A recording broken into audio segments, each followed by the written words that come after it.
Баршаңызға сәлем, құрметті көрермендерім, каналыма қош келдіңіздер. Бүгін сіздерге ерекше әрі дәмді шығатын керемет осындай булочкидің жасалу жолымен бөлісейін деп тұрмын. Видеоны соңына дейін қарамас бұрын подписаться батырмасын басып, каналыма тіркеліп алыңыз. Алдымен таза ыдысымызға 200 грамм жылы су мен жылы сүтті құямыз. Оның үстінен сары майды құйып, қант пен ашытқыны салдым және 2 жұмыртқа қосатын боламыз. Бұл жерде менде 2 жұмыртқаны жарып алдым. Бір ыдысыма жұмыртқаның сарысын ғана жардым. Мен демек бір жұмыртқаның сарысын ап қаламын да қалған ақуызын осы тестасына қосатын боламын. Қант ерігенше кішкене араластырып, 1 шай қасық тұз қосып, одан әрі қарай жақсылап тұзы мен қант ерігенше араластырамын. Менің ыдысым кішкене болып көрінді де, кеңде ыдысыма ауыстырып, үстінен еліктен өткен ұнды қосып, қолымызбен жақсылап қамыр илеп шығатын боламыз. Бізде қатты емес, орташа тығыздықтағы қамыр иленіп шығуы қажет. Тестасына қажетті заттардың құрамы мен мөлшерін астыдағы описание бөліміне жазып қалдырдым.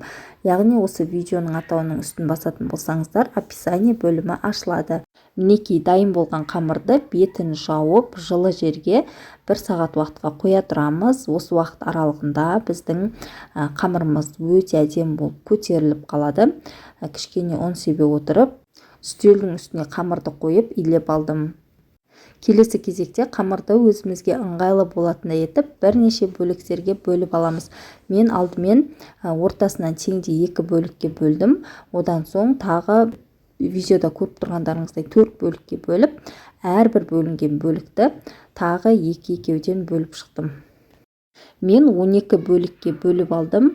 Әрбір бөлігін қолымызбен дөңгелетіп шығамыз. Яғни суала жасап шығамыз.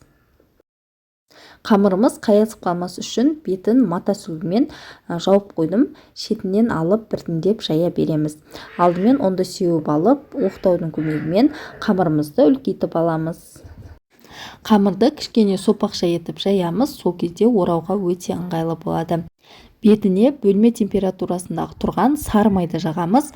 Бұл кезде маргарин жарамайды, сары майды жағу қажет болады. Егер сары майды ертіп қоссаңыздар, орау барысында сіздерге кедергі жасауы мүмкін, сондықтан бөлме температурасындағы сары майды қосқан дұрыс. Сары майдың үстінен корица мен қантты қосып, видеода көріп тұрғандарыңыздай орап аламыз.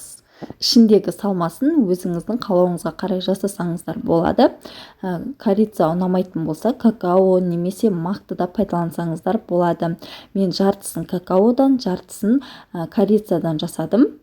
Қамырды орап болғаннан кейін кішкене бір жақ бетін осылай басып аламыз да, қамырдың басын бір-біріне жалғап, дөңгелек пішін шығарамыз. Мінекей осындай өте әдемі болып шығады.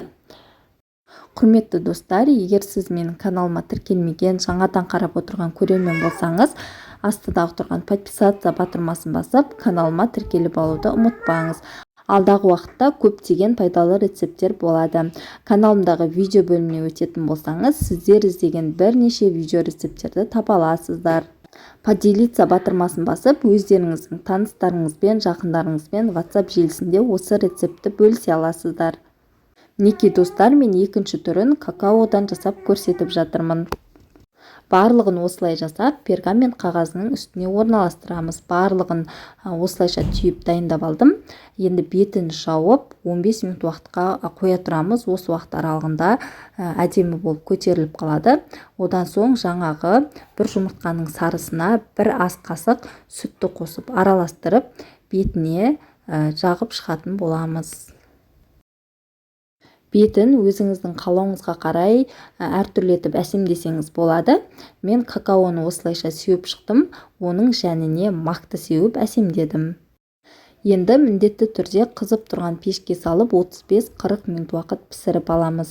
Одан соң біздің булочкилеріміз осылай қып-қызыл өте әдемі болып пісіп шығады. Қазір сіздерге арасын бөліп көрсетемін.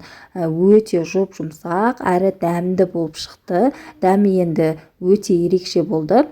Сіздерге айтып жеткізу мүмкін емес. Бір рет болсын жасап көріңіздер, сіздерге ұнайтынына сенімдімін. Балаларға және менің отбасыма өте қатты ұнады.